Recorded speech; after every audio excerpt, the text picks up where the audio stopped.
Ladies and gentlemen, welcome back to the next episode of Boon or Bust. We're in the glorious Heath Studios in the Southern Highlands of New South Wales, and Matt Boon has promised me we are not going to talk about AI. I used it. Shoot me dead. What we are going to talk about, though, is another thing that's in the news almost every day, it seems, and that's poor old Optus. You know, if it never rains, it pours for Optus, does it, Matt? It seems to be a recurrent story in the Australian IT press. It does. You know, if you think about the latest one, 220,000 customers knocked offline because of a software update glitch. Another software update glitch. And really, it's reinforcing the sense that you said there, Peter, that it never rains, but it pours. And you've got to have a bit of sympathy and empathy, because at the end of the day, the IT news article where we were reading and discussing this spells it out. A software update glitch that impaired one of its four nationally disputed subscriber databases, you know? Yeah, but Matt, if there's any organisation that should be absolutely paranoid about having uptime and resiliency, you would think it's Optus. But it just goes from one to the other. I mean, they've had their CEO hauled before Senate's committees, investigated. They've had O accidents where deaths have occurred from it. You would think these things, they would realise they've got to iron it out. They've got to focus on resiliency. So why do you think this is coming back all the time? I think because they look on resiliency as a technology, Peter. They don't look on resiliency as a culture. It's a culture. It's not a project. There's no end game to it at the end of the day. That's the heart of it. It's not a tech feature. It's how you think. It's how you plan. It's how you react. And that's how you prepare. Well, and you also made, as we were preparing for this, Matt, you also made an interesting point. It's the challenge of it's the need to recognise where you have single points of failure in a very complex IT environment. So let's take you to this downtime that Optus had. There were 4 home location registers. So that's sort of the address and details of where someone has a service with Optus. They've got 4 databases. Only one of those home location registers went down. The other 3 were kept going. So it's reflective, isn't it, Matt? Only one, so that's okay, is it, Pete? Well, no, but I'm saying, why does one go down and not 3? It's just the complexity of the environments. It is, that's right. You're not getting those kind of interlinking, connectivity requirements as well. But I think that the point here is that, Peter, is that unpredictability particularly is why resilience has to be baked in, right? If one can go down, why can't 4 go down? Yeah. Obviously, they can at the end of the day. So if your architecture can't absorb a single node failure, and we talked about this before when there was a O outage, whether it's Telstra or Optus, because it's happened to both of them. Yeah. At the end of the day, when this happens, what is the resiliency that you're building in after that? I mean, we've had so many challenges at poor old Optus, right? Our second biggest telco, yet it's still happening. And I'm not going to blame individuals. Again, it comes back to the overall culture. I mean, is this because there's a culture? I believe there's a culture of blame rather than a culture of responsibility. But it is actually how you form trust with a customer, and it is a cultural thing, Matt. And I'll give you a personal example. I changed my broadband supplier at home. You go online, and basically there's 6 of one. Who were you with originally? I was with originally Telstra. I moved, and I was open for a market. I've been with them for 6 years, and I was thinking, let's test what the market is, what I've got, and so I did some investigation, and what I saw was most things looked the same. So I called up a few people. The one company I went with, IINet, answered. The call center was in the Philippines, but I got answered. I got rang back. I said, I need to think and reflect. Can you call me in an hour? And I've done it. All that they did with me. I thought, give old Optus a go. They must be really keen for business. They've had a hard time. Matt, I gave up. I called 20 minutes in, no answer. Your call is important to us. Well, bloody well answer it if it is. And they didn't, And that to me tells us that it is this culture of resilience and service and customer. It's all part of that thing. Mm-hmm. No, absolutely, that's right. Because you can't respond to your customers in a timely manner. How are you going to respond to an outage at the end of the day? And the problem in the digital world, the cost to change to switch, I should say, is so easy. I mean, really, the thing that surprised me is nobody from Telstra rang me up and said, "Why you've been with us 6 years? Is there something wrong? Can we do something?" They were quite, just accepted. Oh, we're losing this customer, getting another customer. But you said to me, Matt, good customer service. No problems, you get no churn, no calls that distract you. Focus on that, it rewards you. And I think also the other thing is that, as we've seen, in this example right now with Optus, but then other examples as well, Peter, there's kind of this, as I mentioned, the culture of blame. And what I mean by that is that it will be, an engineer did the wrong thing, right? An engineer didn't read the logs, or an engineer flicked the wrong switch. And now we've got, it's a third-party supplier's problem. Yes. I'm not going to start bagging everybody, but it's a third-party supplier problem. But no, it's not. It's your problem. Yeah, well... At the end of the day, the buck... You talk to any organisation, at the end of the day, the buck stops with a CEO. You can have the internal argy-bargy, but you're the one delivering the service. It's your problem if there's an outage. If one of your suppliers is kind of party to that as well, then have you done your due diligence? Yeah, but have you done your resilience? But man, it's such a complex spider web, modern IT environment. So of course, Optus is reliant on third parties to contribute to its delivery of Everyone it. is. How can you other people be beholden to you? How can you? I'm not my brother's keeper. You've got to have some trust in that the other party's going to deliver, haven't you? Absolutely, you have got to have trust in that, right? But you've also, again, coming back to what you said, you've got to look at every scenario. Even when you talk to chief security officers in Australia, they'll say, one of the biggest things keeping them awake at night is third-party supplier risk. Yeah. But they're looking at it, right? And when there is that third-party supplier breakdown, they'll still take responsibility. Yeah. They'll take ownership for it. And that's a key thing, Well, and I think also, Matt, if you are in some ecosystem with a number of suppliers, the testing of this was a software update that caused this glitch that took 200,000 people off air. So you've got to do that testing with them. But, Matt, there's another angle with that, and that's the angle of observability in the modern environment.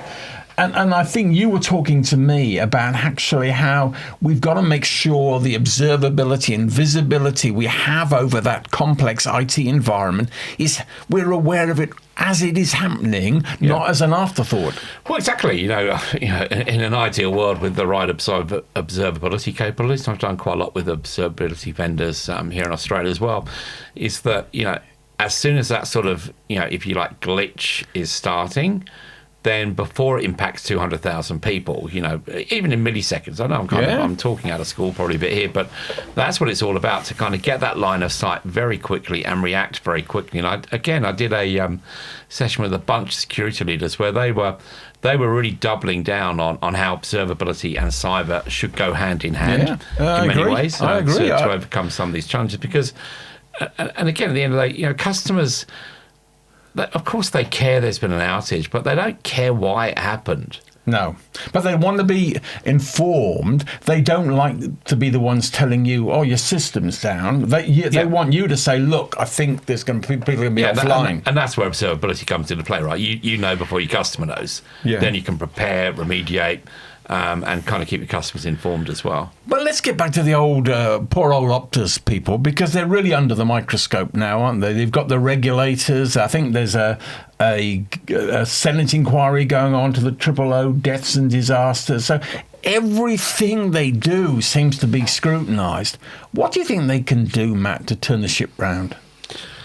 Firstly, I think which they're doing a better job of, and that's kind of taking responsibility and taking ownership. I think it's showing, I think it's demonstrating where they're changing the culture internally as well. It's a very difficult situation where obviously Optus is owned by Singtel, Singaporean organisation. Culture in Singapore, it's very different to here, at the business level, in terms of taking responsibility for things. The culture within Singapore is typically the leaders are always right, that the decisions are right, that kind of thing as well. But it's successful, man. It's the most prosperous country in this part of the world. I'm not saying there's anything wrong with that, but I think you've got to figure out when you are owned by a foreign entity that you're given the autonomy to operate and interact as Australian consumers and organisations. I'll give you an example. Years ago, I remember it was one of the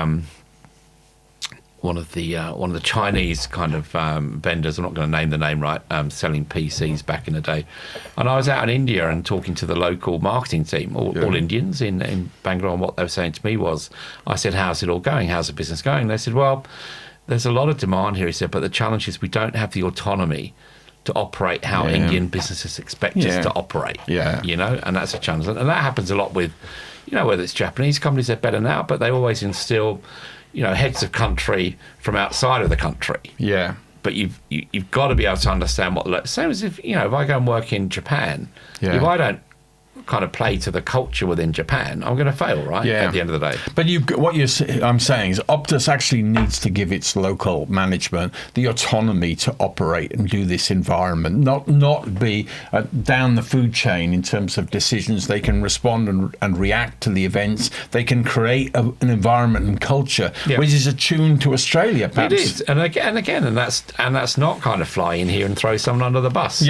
I think there's this culture more generally in business at the moment, and this isn't just unique to this situation, Peter, where, it's shoot the messenger. Don't understand what the problem is. Well, and you're getting to the point, Matt, of accountability as well. In a complex world where we're dependent on lots of different suppliers to go to market with our products and services, we need to understand we can't blame other people in that environment. We have to take accountability. If you've bought a product from me, we'll take full responsibility and accountability for your happiness. Yeah, you will. And again, I think that obviously it's a very competitive environment, Peter, but in many conversations I've had around other angles is a lot of this is not a competitive differentiator, right? Telstra isn't, in the sidelines cheering away, thank God, Optus has gone down again, or vice versa. Well, the whole idea of mobile phones if that can happen, it can happen to Telstra. Exactly, and it impacts the whole industry in general. And the confidence. And it reduces confidence in the local telco industry. And I think that's the problem. So I think, what can be done here? I think the heads of these organisations, they need to get together, right? And they need to think how they can collectively ensure reliability, because as we've seen, if one goes down and loses triple O outage, it's not a given that it will fail over to someone else. Because that's what happened with the last triple O outage. It should fail over to another network, and it didn't. And whose problem is that? Is that Optus' problem? You can say yes, but also is it not the other telco's problem? Or indeed, is it not the government's problem? But collectively, we've got to have basic continuity of service, whatever the situation. We live in a country with bushfires and hurricanes and all sorts of things as well. We need resiliency. But Matt, I also think this Optus represents a case study that other organisations should study and observe. It needs Optus to be candid about what's gone wrong, where it failed. Humility is something we talked about before. To have that humility to say these were the problems. What could we do better? Bring in other people, like your other telcos, to say, look, how can all of us avoid these problems occurring? What's a collective way we can do it? What's best practice? And I think also, when we bring it back to that sort of culture of resiliency, if you think about Australia as a nation, I was born in the UK, I've been there 40 years, but at the end of the day, one word I think about when you think about Australians and the culture is resilient. Right? Resilient in the face of adversity. Because, it's a beautiful country, but it's a diverse country as well. So I think that kind of also sort of exacerbates the situation, Peter, is that the mindset, the psyche of Australians is one of being resilient in the face of adversity. So when they see some of the major providers, whoever it is, providing whatever service, not showing the same level of resiliency that's kind of built into the Australian psyche, I think that just exacerbates the whole problem exponentially, Peter. So you're talking to me, Matt, it's a cultural issue, isn't it? Really? Absolutely. You've got to actually recognise what you need to create is an environment where you display the resiliency that people in regional Australia have to show from floods and droughts and bushfires and stuff like that. They get up off their feet and go back again. And ultimately, it's a team sport. I mean, you can go right back to the massive outage we had, right? Or the massive cyber breach, rather, we had, which I was impacted by, at Telstra, whatever it was, 3 or 4 years ago. And the blame went squarely to the CEO, right? She said you were missing in action, you were quiet, that kind of thing, didn't get the right messaging out. But what CEO do you know sits down and writes their own messaging when there's a situation or a problem, right? They sit down with their corporate comms people, their marketing people. So when I talk about a team sport, to build that culture of resiliency, it's from the broom cupboard to the boardroom. Matt, as you were saying, they sit down with their marketing comms people. I sort of a shiver went down my back because I know what the marketing comms people, how can we minimise all the damage? Yeah. But really what they should be talking about, how can we open up and acknowledge the damage and what can we do to be better? It's that humility. Yep, absolutely. And I think there was might have been a breach with PayPal or someone the other day when I'm a PayPal customer as well. We've mentioned them in another episode, Peter. But it was kind of like, it was something that had been going on since December, I think it was, or maybe before that. And they said, we've let people know who've been impacted. But I'm, as a PayPal customer, they've got all my details, whoever the organisation is. And I think, December. Should I have heard something? Was I impacted? Yeah. So it's kind of like, it's all well and good to say we've communicated in December with those impacted. They should have communicated to the market in December. Yeah. So that everyone kind of knew, because now I'm straight onto my PayPal account. Have I got an issue? Onto my Visa account. Anyway. But Matt, in a digital world, when we're talking about how the world's moving towards being a digital business, the organisations that are going to survive aren't the ones always with the best technology, but they're the ones that you can trust. They've got the most resilience within their environments. They can roll with the punches that get thrown at you, and you need the ability to have that culture and resilience if you're going to be seen as a vendor that people want to partner with. Yeah, and I think you need that. Whether you're a big vendor, a small vendor, any business in general, Peter, we need that culture of not just resiliency, culture of ownership, resiliency, and accountability. And we're going in the next episode of Boon or Bust to talk about one of the most controversial IT projects in Australia right now, and it's the upgrading of the Bureau of Meteorology's website. Now, you would think a website upgrade might cost you a couple of $1,000. We're talking about a $96 million investment in a website. And it almost brought down the government. And it almost brought down the government. So hang on to your hats. We'll be back soon. See you then.